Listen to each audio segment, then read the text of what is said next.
जब high court के advocate ने सबके सामने सच का पर्दाफाश किया, तब एक क्रिमिनल ने गुस्से में बंदूक निकाल ली और पूरा माहौल पल भर में जंग के मैदान में बदल गया। शुरुआत होती है जब अभय सबके सामने गिनी की पोल खोल देता है। वह कहता है, दामोदर, यह शादी प्यार नहीं बल्कि एक डील है। सिर्फ एक एहसान चुकाने के लिए दामोदर आपसे शादी कर रही है।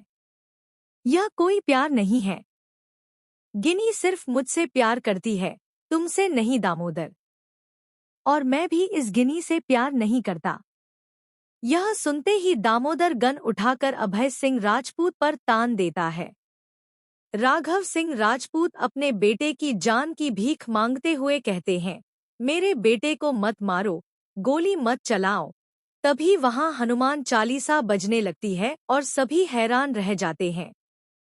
इसी बीच एंट्री होती है हाई कोर्ट की लॉयर एडवोकेट अंजलि अवस्थी की। गिनी उसे देखकर चौंक जाती है और सोचती है, यह तो आरती है। वह कहती है, क्या गेटअप लिया है तूने? देखकर तो लगा कि तू अंजलि है। अंजलि गिनी से कहती है, याद है ना, राघव सिंह राजपूत इस घर के कर्ता धर्ता है। आपने कोर्ट में कहा था कि यह प्रॉपर्टी कभी ट्रांसफर ही नहीं की गई, यह घर कभी बिका ही नहीं। फिर वह राघव से कहती है, आप इनका साथ दे रहे हैं। यह है माफिया डॉन दामोदर मौजूमदार, और यह है गिन्नी सिंह राजपूत, एक भटकती हुई आत्मा। कभी गिनी तो कभी रानी। और यह है साधिका सिंह राजपूत, एक बेईमान और स्वार्थी महिला, जो सुबह शाम आपका अपमान करती है। फिर भी आप इनका साथ दे रहे हैं। दामोदर अंजलि पर गन तान देता है। तभी वेद राजवंशी अपनी मां पर तनी बंदूक देखकर दामोदर का हाथ पकड़ लेता है और उसे जोरदार थप्पड़ मार देता है। अपने बॉस पर उठता हाथ देखकर उसके बाउंसर वेद पर गन तान देते हैं। तब वेद राजवंशी कहता है, तुम सब के सब अरेस्ट हो जाओगे। बाहर एसीपी पंकज अपनी पूरी फोर्स के साथ खड़े हैं। तभी सामने आरती आती है और एडवोकेट अंजलि के सामने खड़ी हो जाती है। वह अपने बालों का विग हटाकर कहती है, मैं आरती हूँ। मैंने जज साहब के सामने जाकर सब सच बता दिया है। आरती प्रायश्चित करते हुए अपनी मां के चरणों में गिरकर माफी मांगती है।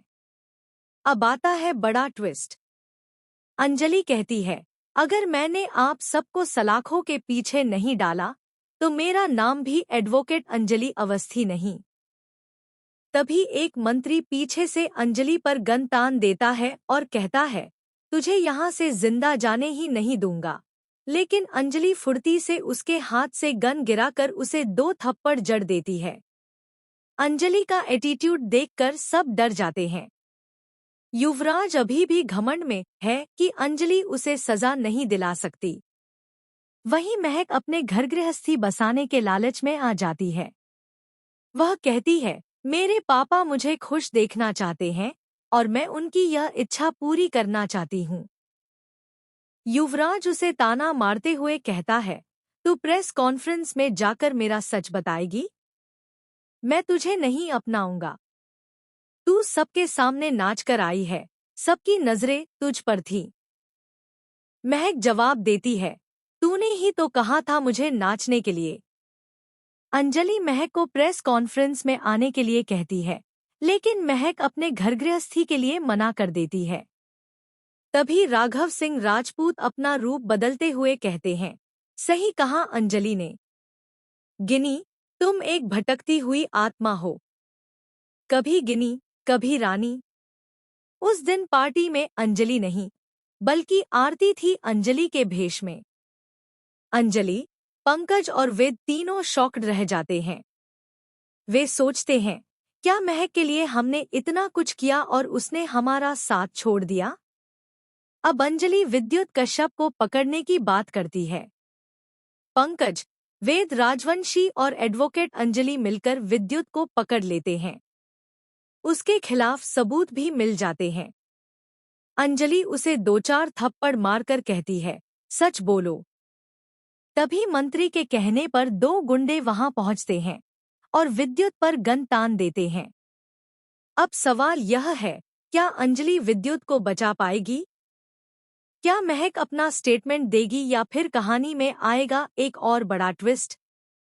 ऐसे ही लेटेस्ट अपडेट्स के लिए चैनल को सब्सक्राइब करना बिल्कुल भी मत भूलिए।